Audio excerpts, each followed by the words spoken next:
Bonjour Steve. Bonjour. Merci de nous recevoir ici sous ce beau soleil au centre d'entraînement de la Bastide pour ce match ce soir très important, presque décisif on a envie de dire, de la 34e journée de Ligue 2 puisque Nîmes Olympique reçoit à 19 h aux Antonins Valenciennes. On va évidemment en parler dans quelques instants. Le succès 3-2 obtenu samedi dernier contre Pau au bout du suspense vous donne encore le droit de rêver. Comment tu as vécu cette folle soirée de samedi dernier Steve? Non, c'est des matchs, on va dire c'est ces matchs-là qu'on aime, avec un enjeu aussi, bien sûr.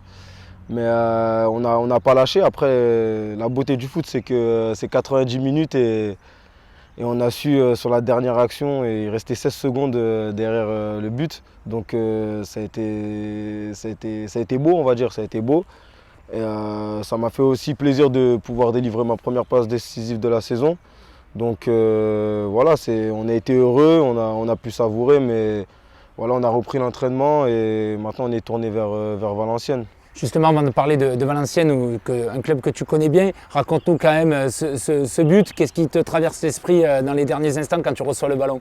Je me dis que si je peux faire la différence sur mon 1 contre 1, je peux donner la victoire à l'équipe. Donc, tu hésites à frapper ou non, j'hésite pas à frapper. Je vois Guessoum dans ma ligne de mire et je me dis si j'arrive vraiment à lui déposer à cet endroit-là sur sa trajectoire au moment qu'il arrive, ça peut nous faire gagner le match. Qu'est-ce que tu lui as dit? Parce qu'un défenseur le retrouver là, est-ce que tu l'as chambré un peu? Non, je ne l'ai pas chambré. Il était content à la fin du match. Il m'a remercié de lui avoir donné son premier but en pro. Donc ça m'a fait d'autant plaisir pour lui et je pense que ça va encore plus lui donner envie de remarquer sur les prochains matchs pour la suite. On a le sentiment que sur ce match-là, il s'est passé un peu quelque chose un peu d'inexplicable, un peu de surnaturel avec le temps. Vous marquez sous la pluie tout à la fin avec tout le scénario. Ouais, c'était un peu un match box-to-box comme j'aime bien dire, c'est que ça allait dans tous les sens. Et après pour moi il y avait une des deux équipes qui allait marquer parce qu'on était coupés en deux et nous on était dans l'obligation de marquer pour rester en vie. Et on a pu réaliser l'exploit entre guillemets, donc ça nous laisse encore cette chance ce soir de pouvoir continuer à être en vie dans ce championnat. Après un match comme ça, un tel scénario fou, incroyable, on se dit qu'on ne peut pas rester là. Est-ce que tu te dis c'est le début de quelque chose? On se dit on peut pas faire tout ça pour ça quoi, et ne pas faire une victoire contre Valenciennes. Donc comment vous le... Après, il y a des signes parfois, on va dire, c'est comme ça. Après, si on devait gagner ce match, c'est que ça devait se passer comme ça et j'espère qu'on va pouvoir récidiver. Comment tu as senti un peu toute la semaine sur les premiers jours d'entraînement, le groupe un peu préparé ce match qu'on peut dire décisif contre Valenciennes parce que vous gagnez, l'espoir se poursuit, vous perdez, on peut quasiment dire adieu aux chances de se maintenir. Comment tu as senti un peu l'adrénaline monter et le groupe se préparer? Non, mais les gens ils sont concentrés, les joueurs ils sont à fond dedans et on sait qu'aujourd'hui on n'a plus le choix. Ça tient qu'à nous-mêmes et on est dans l'obligation de devoir remporter ce match et il n'y a pas d'autre solution pour nous. Oui, parce que vous êtes toujours au 19e, 5 points de retard donc, sur la zone de non-relégation.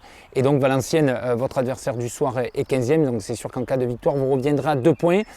Est-ce que tu as le sentiment aussi que voilà, il y a une réaction dans cette fin de saison avec cette victoire? Vous restiez sur 3 défaites consécutives. Tu te dis que cette équipe, peut-être, elle joue mieux avec la pression?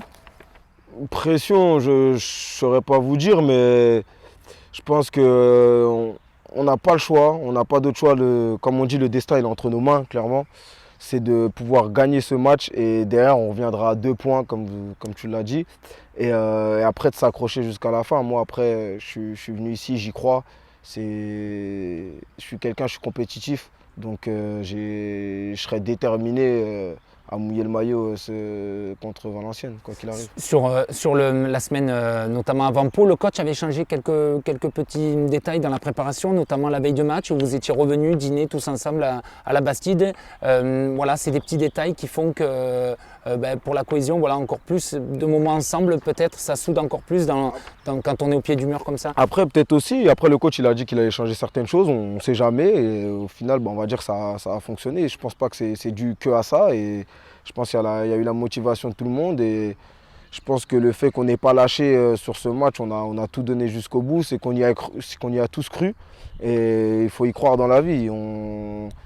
Ce match, il restait 16 secondes. On a réussi à le remporter sur le fil et il n'y a pas d'hasard pour moi. C'est qu'on devait le remporter. Quand on ne gagne pas, c'est qu'on ne doit pas gagner. Et quand on doit gagner, c'est que on est parti avec les tripes à chercher cette victoire. Bon, là, on a rappelé le contexte. On ne peut pas, quand on est footballeur, même si là, on ne joue pas pour un titre, mais pour se sauver, on ne peut pas avoir plus de motivation. Là, quand vous allez rentrer sur le terrain. Pour moi, à l'heure actuelle, c'est comme un titre qu'on joue. Parce que se maintenir, c'est aujourd'hui. Je pense qu'en fin de saison, si on arrive à se maintenir, c'est comme si on aurait gagné un titre aujourd'hui. On revient de loin et je pense que pour moi, ça serait un titre de pouvoir se maintenir en Ligue 2 aujourd'hui. Tu as passé 6 ans à Valenciennes, donc 4 en Ligue 2, c'est là où tu as découvert le monde professionnel. Alors tu as déjà joué contre eux, j'imagine, avec le maillot de Sochaux, mais qu'est-ce que ça te fait d'affronter ce soir une équipe que tu connais bien? C'est toujours spécial de retrouver certains joueurs avec qui j'ai pu évoluer, d'autres que j'ai vus en réserve quand j'étais aussi chez les pros, de les voir réussir. C'est ça aussi, moi ça me fait plaisir de voir des jeunes que j'ai pu côtoyer. Avec qui tu as gardé quelques contacts? Avec qui j'ai pu garder des contacts, d'autres sont beaucoup plus jeunes que moi et aujourd'hui je les vois évoluer en Ligue 2, je suis hyper content pour eux. Après moi aujourd'hui j'ai le maillot rouge, mais ce coup-là du Nîmes Olympique, donc aujourd'hui j'ai tourné la page avec avec Valenciennes. Le club m'a beaucoup donné, j'ai donné aussi et voilà, aujourd'hui je suis concentré sur le présent. Quels sont les joueurs que tu as envie de revoir un peu après le match ou que tu as déjà un peu envoyé des textos dans la semaine? Il y a le gardien, un petit jeune qui vient de débuter, là, Sanassi, Aymen Boutoutaou, Alan Linguet, j'ai ces 3 petits à moi. Après le groupe il est assez varié aussi entre deux. Il y a Hillel Konaté aussi. Donc ça va me faire plaisir de les revoir. Bon, tu n'as pas pu toper quelques infos sur le jeu de Valenciennes pour donner au staff et au coach? Je pense qu'aujourd'hui, on est un peu dans la même position de chacun des côtés. Donc on reste professionnel des deux côtés et le règlement de compte se fera sur le terrain. Il n'y aura pas de plan anti-Steve Ambry pour t'empêcher de marquer ou de faire une passe? Je pense pas. Tu es arrivé à Nîmes cet hiver. Tu avais résilié en Moldavie dans ton club là-bas. Tu es venu ici pour un contrat de 6 mois. Depuis que tu es arrivé, c'est 10 apparitions en Ligue 2 pour une seule titularisation. Comment tu te sens depuis que tu es arrivé au club? Après moi, dès mon arrivée ici, moi j'ai eu une grande trêve du côté de Tiraspol. On a été libéré en novembre et la reprise elle se faisait en janvier. C'est la grande trêve qu'on a, on va dire, entre guillemets en France en été. Donc j'avais pas de préparation. J'ai repris là-bas mais j'avais pas de préparation. Donc j'ai dû me remettre dedans en arrivant. Après le coach il savait aussi. Donc ça a pris un peu de temps. J'avais besoin d'une prépa un peu, peut-être un mois. Comme la plupart des recrues c'est exactement ça. Et après là c'est reparti depuis 1 mois et demi. C'est reparti. J'ai retrouvé, on va dire, mon niveau. Et voilà, maintenant j'essaie d'aider au maximum. Tu penses que là sur la fin de saison, tu es à 100% de ce que Non, 100% parce que j'ai pas une saison complète. Ouais. Mais je suis bien physiquement, je retrouve de la force et je le ressens sur mes appuis en match comme sur la passe que je fais, sur les premiers enchaînements vu que c'est ma qualité. J'ai retrouvé tout ça et ça me fait même moi-même énormément de bien. Ben oui, j'imagine que toi aussi, samedi soir, tu as dû te coucher, le sentiment du travail bien fait, non? Ça a dû te redonner confiance? Ouais, c'est clair. Après, j'en avais besoin aussi. Après, j'aurais pu aussi marquer pendant le match. Je me suis procuré 2 occasions. Mais après ça, je suis pas inquiet pour ça. Après, si ça viendra tout doucement. Mais voilà, aujourd'hui, moi, la passe, c'est comme si j'avais marqué. Je l'ai célébré comme si c'était moi qui avais marqué. C'est un travail d'équipe. Et on est tous ensemble, on est solidaires. On te voit en tout cas monter en puissance. On pense à la deuxième période du Paris FC où tu avais eu une occasion. Là aussi, tu as rentré. Tu as le sentiment, pourquoi pas, peut-être d'aller chercher une place de titulaire sur cette fin de saison? Moi, après, c'est les choix du coach. Moi, je respecte. Après, le coach, il fait ses choix. On s'entraîne tous les jours. Moi, je suis quelqu'un de très compétitif, donc je me donne à fond à l'entraînement. Et le coach fera ses choix. Après, moi, le peu de temps de jeu le temps de jeu tout court qu'on me donne, je le fructifie au maximum. Oui, le rôle de joker jusqu'à la fin de saison pour se sauver, tu le prends aussi. Je le prends. À chaque fois tu rentres. Je l'avais à Sochaux. D'accord. Tu avais un peu cette image J'avais cette image-là avec le coach DAF. Il aimait bien me faire rentrer en cours de match pour essayer de faire basculer et certains à être matchs. Décisif. Et j'arrivais à être décisif avec Sochaux. Donc je suis pas... on préfère toujours commencer les matchs, mais après, je suis pas bloqué sur ça. Oui, on parlait d'être décisif avec cette passe décisive. C'est vrai que tu avais eu un petit peu des situations. Alors c'est compliqué aussi d'être efficace quand on rentre en cours de match, qu'on a un peu de temps de jeu, mais je repense à l'occasion à Rodez en fin de match qui aurait pu faire gagner les Crocos. C'est quelque chose que tu as ruminé Ça m'a fait mal quand même. Ouais. Après, je n'étais pas prêt. Il y a plein de choses qui rentrent en compte. Je pense que c'est plein de choses. Après, j'ai revu l'image, elle n'est pas facile non plus. Mais ouais, je me dis qu'aujourd'hui, on aurait pris 3 points de plus et ça aurait pu nous faire énormément de bien.